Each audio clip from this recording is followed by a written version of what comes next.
મિત્રો, એક દિવસ અમદાવાદમાં મારી કરિયર કાઉન્સેલિંગ હતી.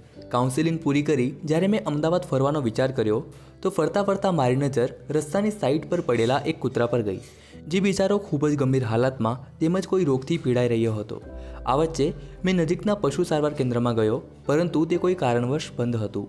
એવામાં મેં ગુજરાત સરકાર દ્વારા આપવામાં આવેલ પશુ તેમજ પક્ષી માટેનો હેલ્પલાઇન નંબર 1962 પર કોલ કર્યો અને થોડાક જ સમયમાં ત્યાં પશુ સારવાર માટેની એક એમ્બ્યુલન્સ આવી ગઈ. આ માનો પશુ રોગો માટેનું તેમજ તેમની સારવાર માટેનું એક હરતું ફરતું દવાખાનું હતું, જેમણે તરત જ તે કૂતરાની સારવાર કરી, એ પણ ફ્રી ઓફ કોસ્ટ. જો તમે પણ કોઈકવાર આવી પરિસ્થિતિમાંથી પસાર થાવ તો નક્કી જ તમે 1962 હેલ્પલાઇન નંબર તેમજ નજીકના પશુ સારવાર કેન્દ્રમાં જઈ તે પ્રાણી કે પક્ષીની મદદ કરી શકો છો.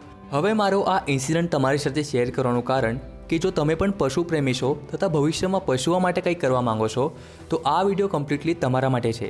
આજે આપણે આ વિડીયોમાં પશુઓના ડૉક્ટર કેવી રીતે બની શકાય તેના વિશેની સંપૂર્ણ માહિતી મેળવીશું.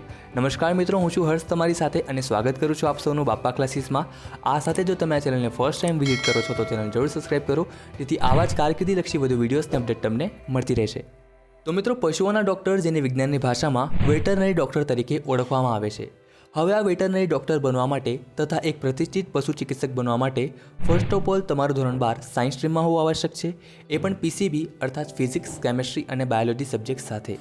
જે પછી તમને ગુજરાત કૃષિ યુનિવર્સિટીમાંથી અથવા કોઈ પણ માન્યતા પ્રાપ્ત સંસ્થામાંથી bachelor of veterinary science and animal હસબન્ડરીનો કોર્સ કરવો પડશે. આ એક under graduate bachelor degree course છે, જેની ડ્યુરેશન ઇન્ટર્નશિપ સાથે પૂરા 5.5 વર્ષની હોય છે. હવે આ કોર્સમાં એનરોલ થવા તેમજ આ કોર્સમાં એડમિશન લેવા તમને રાજ્ય સ્તરે ગુજરાત કોમન એન્ટ્રન્સ ટેસ્ટ અર્થાત ગુજકેટ તથા રાષ્ટ્રીય સ્તરે national eligibility entrance test NEET exam clear કરવી પડશે. તો જ તમે સારામાં સારી તેમજ ગવર્મેન્ટ કોલેજમાં એડમિશન મેળવી શકો છો. આ સાથે જો આપણે એજ લિમિટની વાત કરીએ તો તમારી મિનિમમ એજ 17 વર્ષથી મેક્સિમમ એજ 25 વર્ષ સુધીની હોવી જોઈએ.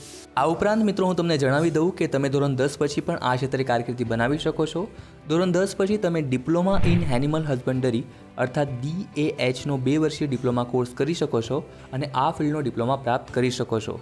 હવે આગળ BVSC અને AH કોર્સમાં તમને શું શું શીખવવામાં આવશે તેના વિશે વાત કરી લઈએ. તો મિત્રો, આ કોર્સમાં તમને animal anatomy, physiology, biochemistry, microbiology, pathology, pharmacology તેમજ વેટરનરી મેડિસિન અને સર્જરી જેવા અન્ય સંબંધિત વિષયો શીખવવામાં આવશે. સરળ ભાષામાં કહું તો આ કોર્સમાં તમને પશુ વિજ્ઞાન, પશુપાલન, પશુ રોગો, પશુ શસ્ત્રક્રિયા જેવી વગેરે બાબતો શીખવવામાં આવશે. હવે આગળ આ કોર્સ માટે ફીસની વાત કરીએ તો મિત્રો, જો તમે કોઈ ગવર્મેન્ટ કોલેજમાં એડમિશન મેળવો છો તો તેની અંદાજિત વાર્ષિક ફી 10,000 રૂપિયાથી 50,000 રૂપિયા સુધીની હોઈ શકે છે. જ્યારે જો તમે કોઈ પ્રાઇવેટ કોલેજમાં એડમિશન મેળવો છો તો તેની ફીસ આનાથી વધારે હોય છે, જે ટોટલી જે તે સંસ્થા તેમજ તેના રેટિંગ પર ડિપેન્ડ કરે છે. હવે આ કોર્સ પછી કારકિર્દી વિકલ્પો વિશે વાત કરીએ તો BVSC એન્ડ AH કોર્સ પછી સૌપ્રથમ તમને ગુજરાત વેટરનરી કાઉન્સિલમાં પોતાનું રજિસ્ટ્રેશન કરાવવાનું રહેશે. જે પછી તમે સરળતાથી પોતાનું સ્વતંત્ર ક્લિનિક અર્થાત પશુ દવાખાનું ખોલી શકો છો. ઇવન આ કોર્સ પછી તમે રાજ્યના પશુપાલન ખાતામાં પશુ ચિકિત્સક અધિકારી તરીકે તેમજ ગામ કે શહેરના સરકારી પશુ સારવાર કેન્દ્રોમાં જોડાઈ શકો છો. આ સિવાય તમે વિવિધ NGOsમાં, વિવિધ રિસર્ચ સેન્ટરોમાં, વેટરનરી કોલેજોમાં એઝ અ પ્રોફેસર કે લેક્ચરર તરીકે, સહકારી ડેરી ઉદ્યોગ ક્ષેત્રે, પ્રાણી સંગ્રહાલયોમાં વેટરનરી ડૉક્ટર તરીકે તેમજ ફાર્માસ્યુટિકલ કંપનીઓમાં પોતાનું યોગદાન આપી શકો છો. સો ફ્રેન્ડ્સ, આઈ હોપ આ વિડીયો તમારા માટે હેલ્પફુલ રહ્યો હશે. છતાં જો હજુ પણ તમારા મનમાં વેટરનરી કોર્સ સંબંધિત કોઈ પણ પ્રશ્નો હોય તો તમે કમેન્ટ કરી પૂછી શકો છો. તમને તેનો આન્સર નક્કી જ મળશે. આ સાથે જ કરી વિડીયોની સમાપ્તિ. ફરી મળીશું કારકિર્દી સંબંધિત નવી માહિતી સાથે. જય શ્રી કૃષ્ણ.